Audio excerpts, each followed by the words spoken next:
Falkenberg, you're the voice of the European Commission in this panel also. You were working for the Environment Department a few months, years ago. And so throughout your European Commission experience, what is your opinion about the Green Deal proposed by your new president? Thank you very much for inviting me. It's true, I have been a Eurocrat all my life. And I have been in charge for the last 6 years in the European Commission of Environment and in the beginning of Climate. I share everything that has been said about the crisis that we are facing. We're facing a climate change of unbelievable size, but we are losing biodiversity faster than ever before on this planet. Our waters are polluted. You've heard that heat has killed people in Europe. There's an estimated 400,000 people in Europe that are killed by the poor ambient air. So the problem is very, very vast. What I think interesting and what I want to bring as contribution here is that this takes place in the European Parliament. The European Parliament is one essential part of the legislative process in Europe. I have been a regulator. Sometimes I refer to myself as a government junkie. But in all of my career, I have not seen one voluntary commitment by industry ever delivered the promised outcome. In my 40 years of career, not one.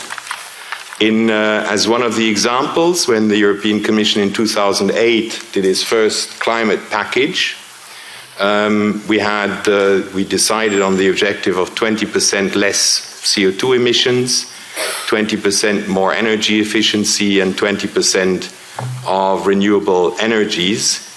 2 out of these objectives we phrased in legislative form. 20% reduction of CO2 emissions and 20% renewable energy for 2020. And we're on a good path to actually getting there. The third, energy efficiency, we did not transpose into legal requirement, and we will clearly miss that objective. So all of those who believe that we can simply move forward in this change on counting on behavioral change of the 500 million Europeans or the 7.5 billion people living on this planet are making a huge mistake. We will require regulatory approaches, we will require financial means to actually turn this around.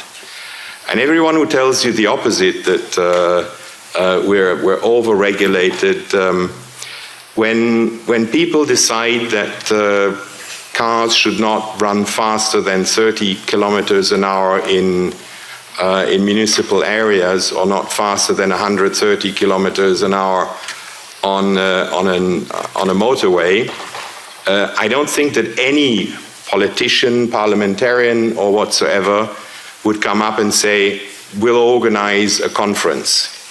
And we count on everyone that we would respect what we have decided is essential for all of us together. We regulate. And we not only regulate, but we put verification control systems. Because as we have learned with the recent diesel scandal, it's all right for the European Union to decide emission levels, but if there's no control, unfortunately, our industries find clever ways to get around, and they even contest that this has a problem with respect for rule of law. They think they have the right to behave in this fashion. So what we need together here in this Parliament is to work on majorities, building majorities, that are standing for the necessary regulatory decisions and for raising the financial means that we need to actually handle this enormous transition. We've seen the reference to the Sustainable Development Goals. I would like to put climate change within the context of these Sustainable Development Goals, because what we need to work for is sustainable world. What we need to avoid is that by focusing just on climate, we start damaging in the solution to climate, damaging some of the other elements, either social or environmental cohesion that we need.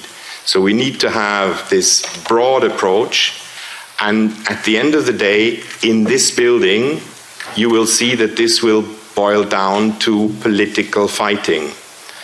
The largest political group in this House on climate change has argued for voluntary change, and only the second largest has argued for regulatory decisions to actually turn this around. And the second one is hosting or co-hosting this event, so I'm very happy to be here. But we need to all understand that if we want, as societies, to deal with the urgency that we're facing, if we want to come back to a decent living on this planet that we're sharing with 7.5, soon 10 billion other human beings, then we need to make sure that we set the rules, that we set the limits of what we accept as production and consumption behavior. And that is a fundamental role for a parliament, for any parliament, but certainly also for the European Parliament, controlling the Commission, controlling and discussing with the national authorities at national, subnational, municipal level, wherever decisions are made. We need to make sure that we remain coherent in the pursuit of this objective, and we need to do it very, very rapidly. So thank you for having organized this event, but don't forget, it is not just through speech making. It is going to require day-to-day legislative processes where every one of you will have to make sure that we really transpose our objectives in concrete action as soon as possible. Thank you very much.